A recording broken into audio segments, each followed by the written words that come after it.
दोस्तों कई सारे लोग जो हैं समाज को आगे बढ़ाने का काम करना चाहते हैं, इसलिए वो सारी नौकरियाँ या कोई सारे काम नहीं करना चाहते हैं। तो शिक्षा का क्षेत्र जो है समाज में काफ़ी महत्वपूर्ण भूमिका निभाता है उसको आगे बढ़ाने में। तो इसीलिए कई लोग जो है शिक्षक बनना चाहते हैं। तो अगर आप भी शिक्षक बनना चाहते हैं तो ये वीडियो आपके लिए है। तो इस वीडियो में हम बात करेंगे कि बिहार में शिक्षक कैसे बने, यानी कि बीपीएससी टीचर कैसे बने। दोस्तों हमने एक सरकारी शिक्षक कैसे बने इसके ऊपर एक वीडियो बना रखा है, उसको भी अगर आप देखना चाहते हैं तो लिंक जो है डिस्क्रिप्शन बॉक्स में मिल जाएगा और आई बटन में भी आपको मिल जाएगा, वहाँ से आप उसको चेकआउट कर सकते हैं। नमस्कार दोस्तों, मैं हूं सौरभ, आप देख रहे हैं बेस्ट ऑफ फेयर।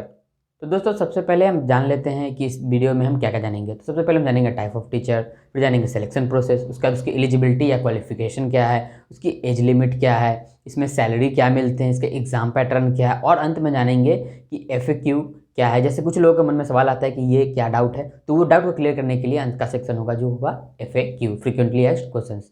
तो चलिए वीडियो की तरफ आगे बढ़ते हैं। तो सबसे पहले हम जान लेते हैं टाइप्स ऑफ टीचर्स के बारे में। तो दोस्तों मेनली जो सरकारी स्कूल में और बिहार में भी सरकारी स्कूल में जो टीचर्स होते हैं वो मेनली 3 टाइप के होते हैं।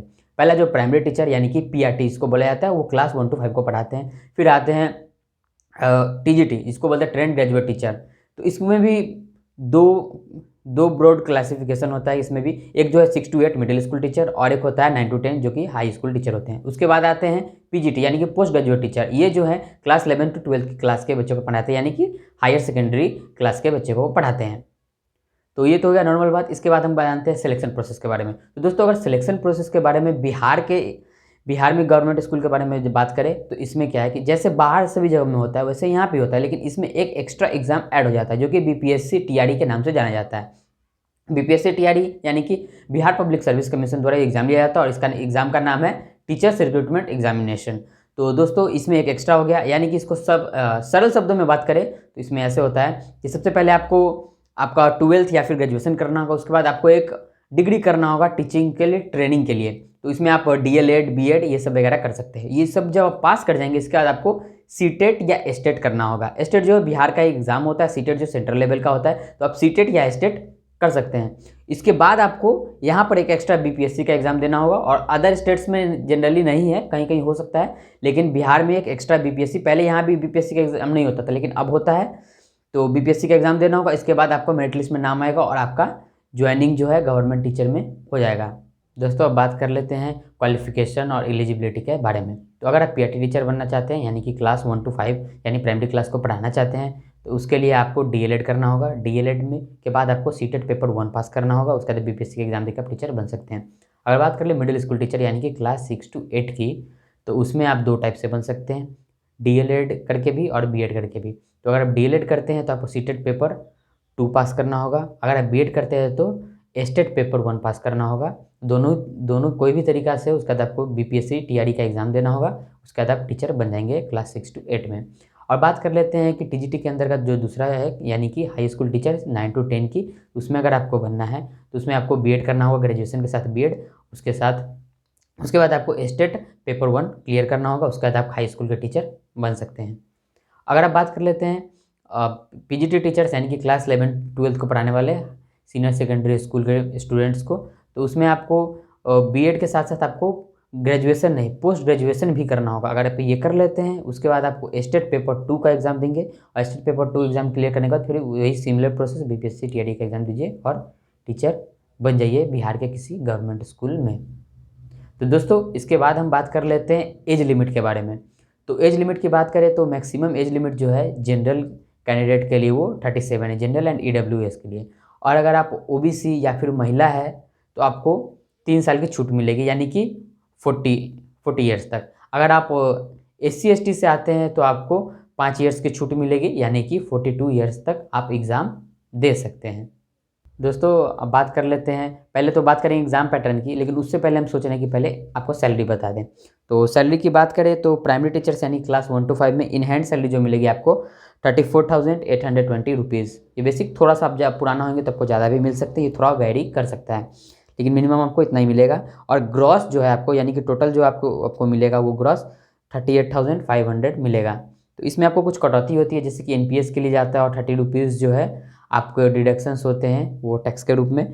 तो ऐसे ही छोटे मोटे डिडक्शंस है। और इसके बारे में अगर आप डिटेल में वीडियो चाहते हैं कि क्या क्या मिलता है, HRA कितना मिलता है, DA कितना मिलता है, ये सब सारी चीज़ अगर आप जानते हैं तो इसके ऊपर आप कमेंट करके हमें बताइए इसके ऊपर। तो आगे बात करते हैं मिडिल स्कूल टीचर यानी कि क्लास 6 to 8 के बारे में, इसमें जो इन हैंड सैलरी मिलेगी आपको 38,882 रुपीज़ मिनिमम, और ग्रॉस जो होगा आपको 43,000 होगा।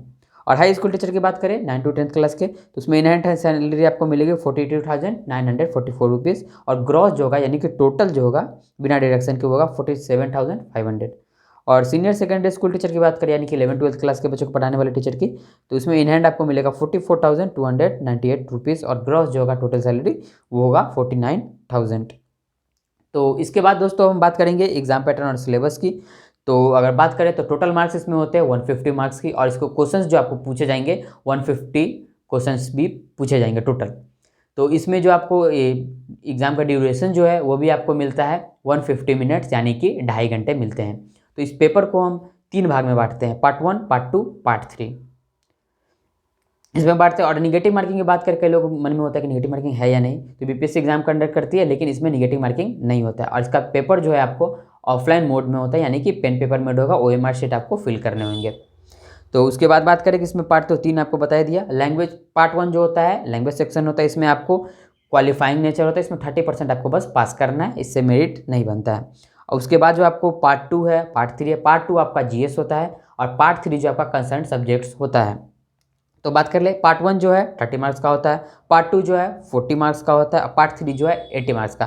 तीनों को अगर ऐड कर ले तो 150 मार्क्स हो जाते हैं। तो पार्ट 1 में आपका लैंग्वेज हो जाएगा इंग्लिश, उसके साथ साथ हिंदी या उर्दू या बांग्ला जो आप चूज़ करें वो आपको पूछा जाएगा। तो ये हो गया आपका 30 मार्क्स का। उसके बाद पार्ट 2 जो है वो जनरल स्टडीज़ है, जिसमें आता है उसका बात करें अगर थोड़ा सा ब्रेक डाउन करके, तो प्राइमरी मैथ्स होता है, रीजनिंग होता है, जनरल अवेयरनेस पूछा जाएगा, जनरल साइंस पूछा जाएगा, इसमें फिजिक्स केमिस्ट्री बायोलॉजी तीनों है, और साइंस एंड टेक्नोलॉजी भी छोटा छोटा पूछा जाता है।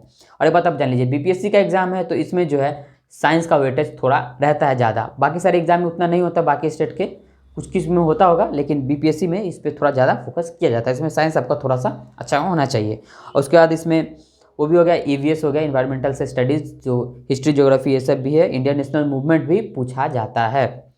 उसके बाद बात करें पार्ट 3, तो आपका कंसर्न सब्जेक्ट होगा। जैसे कि अगर आप 6 में कौन सा आपका सब्जेक्ट है, या बाद में भी 9, 10 में, 11, 12 में जो सब्जेक्ट है उससे रिलेटेड आपका सवाल पूछा जाएगा।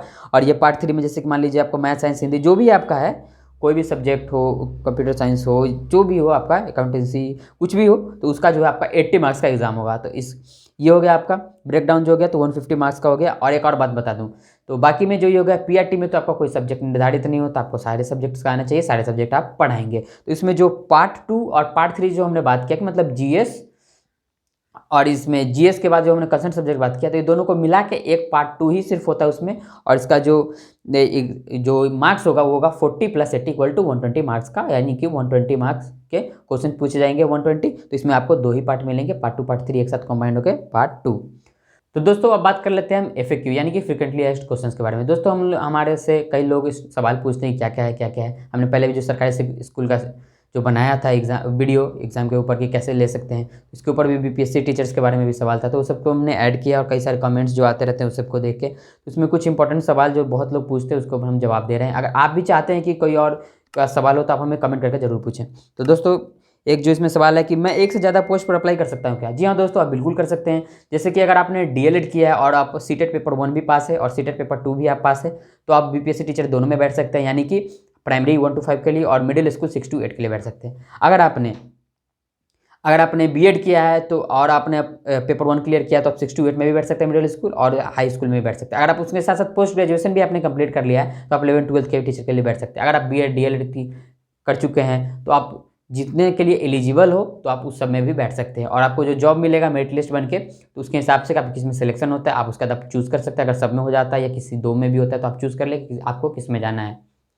तो उसके बाद और जो सवाल है कि बिहार के बाहर के स्टूडेंट्स अप्लाई कर सकते हैं क्या? जी हाँ दोस्तों, बिल्कुल कर सकते हैं। पहले ऐसा नहीं था लेकिन अब ऐसा है कि अब बाहर के कई सारे, जो यूपी के बहुत ज़्यादा लोग आए हैं, अब भी बाहर के कई सारे लोग आते हैं। और उनका एक और सवाल होता है कि मैं रिजर्व कैटेगरी से हूँ, मैं SC से हूँ, मैं ST से हूँ, या OBC किसी से भी हूँ, तो मुझे क्या मिलेगा ये? तो अगर आप डोमिसाइल आपका बिहार का बाहर रह रहे हैं तो आपको ये मिल जाएगा। लेकिन आप बाहर के डोमिसाइल है, आपको बिहार का डोमिसाइल नहीं है, तो आपको ये रिजर्व कैटेगरी का नहीं मिलेगा सुविधा, और आपको इसके लिए जनरल के थ्रू ही आना पड़ेगा। तो दोस्तों ये थी हमारी आज की वीडियो। उम्मीद करता हूँ वीडियो आपको पसंद आएगा।